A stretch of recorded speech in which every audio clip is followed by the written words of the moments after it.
നമസ്കാരം. ഞാനൊരു മോഷ്ടാവാണെന്നിരിക്കട്ടെ.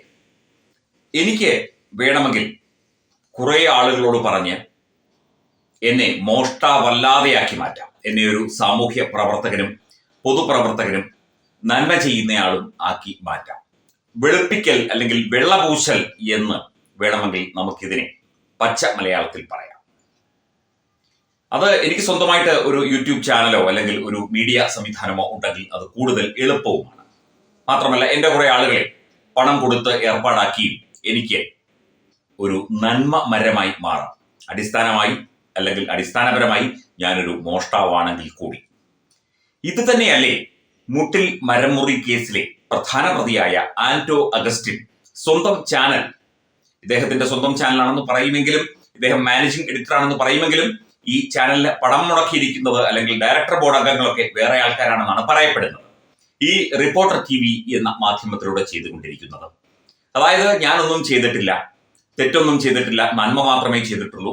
ഞാൻ നൂറുകണക്കിന് ചാരിറ്റി പ്രവർത്തനങ്ങൾ ചെയ്യുന്നയാളാണ്, ഞാൻ സാമൂഹ്യ നന്മയ്ക്കായി പ്രവർത്തിക്കുന്നു എന്ന് ഖണ്ഡശകളായി ഇന്റർവ്യൂ കൊടുത്തുകൊണ്ടിരിക്കുകയാണ്. മാത്രമല്ല ചില രാഷ്ട്രീയ നേതാക്കളും മയക്കുമരുന്ന് കേസിൽപ്പെട്ട നമ്മുടെ കോടിയേരി ബാലകൃഷ്ണന്റെ മകൻ ബിനീഷ് കോടിയേരി അടക്കമുള്ളവർ FB പോസ്റ്റിട്ട് ആന്റോ അഗസ്റ്റിനെയും കൂട്ടാളികളെയും വെളുപ്പിച്ചെടുക്കുന്നു എന്ന ഒരു പ്രക്രിയയാണ് ഇപ്പോൾ നടക്കുന്നത്.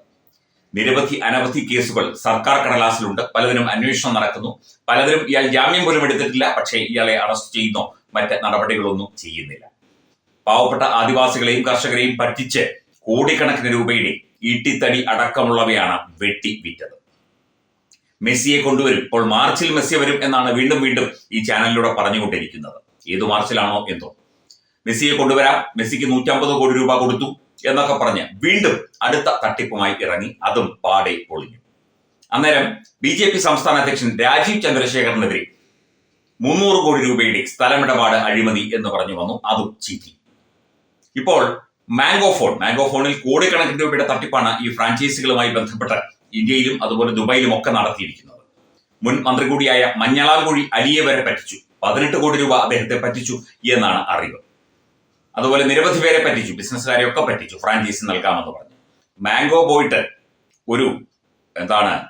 ഒരു ഇരുമ്പമ്പുളിയുടെ ഫോൺ പോലും ഇറങ്ങിയില്ല എന്നത് സത്യം. എന്നിട്ട് പറയുന്നത് മാംഗോ ഫോണിന്റെ ടെക്നോളജി അതിന്റെ കയ്യിൽ ഉണ്ടായിരുന്നു, ഞാനത് പല കമ്പനികൾക്കും കൊടുത്തു, അവരൊക്കെ ഫോൺ ഇറക്കുന്നത് ഈ ടെക്നോളജി ഉപയോഗിച്ചാണ് എന്നൊരു വലിയ താളും ഈ ഒരു ഇന്റർവ്യൂവിനിടെ കാണാൻ സാധിച്ചു.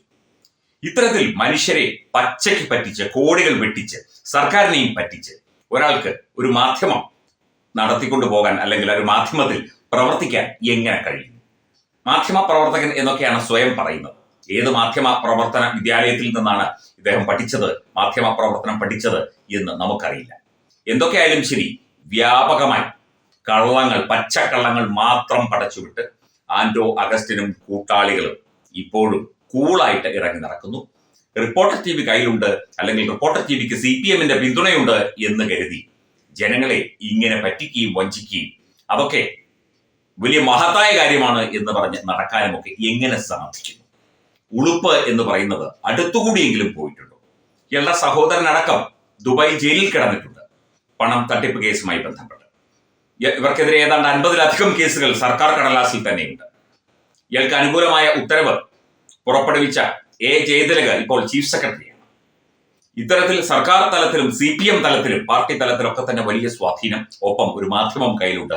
അതുകൊണ്ട് എന്തും ഏതും എങ്ങനെയും വിളിച്ചു പറയാം എന്ന ഒരു തോന്നലാണ് ഇയാളെ കൊണ്ട് ഇതൊക്കെ പറയിപ്പിക്കുന്നത്. ഇത് നടക്കുന്നത് പ്രബുദ്ധ കേരളത്തിലാണ്, പിണറായി വിജയൻ ഭരിക്കുന്ന LDF സർക്കാർ ഭരിക്കുന്ന കേരളത്തിലാണ് എന്നത് തീർച്ചയായിട്ടും ആ സർക്കാരിനും സർക്കാർ സംവിധാനങ്ങൾക്ക് പോലും ലജ്ജാകരമായ കാര്യമാണ്.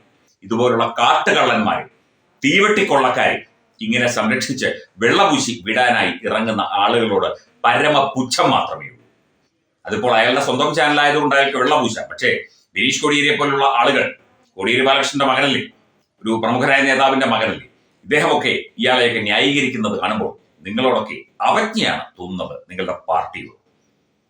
CPM സൈബർ ഹാൻഡിലുകളൊക്കെ ഈ ആന്റോ അഗസ്റ്റിനെയും അതുപോലെ ഇയാളുടെ ജോസുകുട്ടി അഗസ്റ്റിനെയും ഇയാളുടെ സഹോദരങ്ങളെയും ഒക്കെ തന്നെ പിന്തുണച്ചുകൊണ്ടാണ് പലയിടത്തും വാർത്തകളും അതുപോലെ തന്നെ സമൂഹ മാധ്യമ പോസ്റ്റുകളും ഒക്കെ ഇട്ടുകൊണ്ടിരുന്നത്.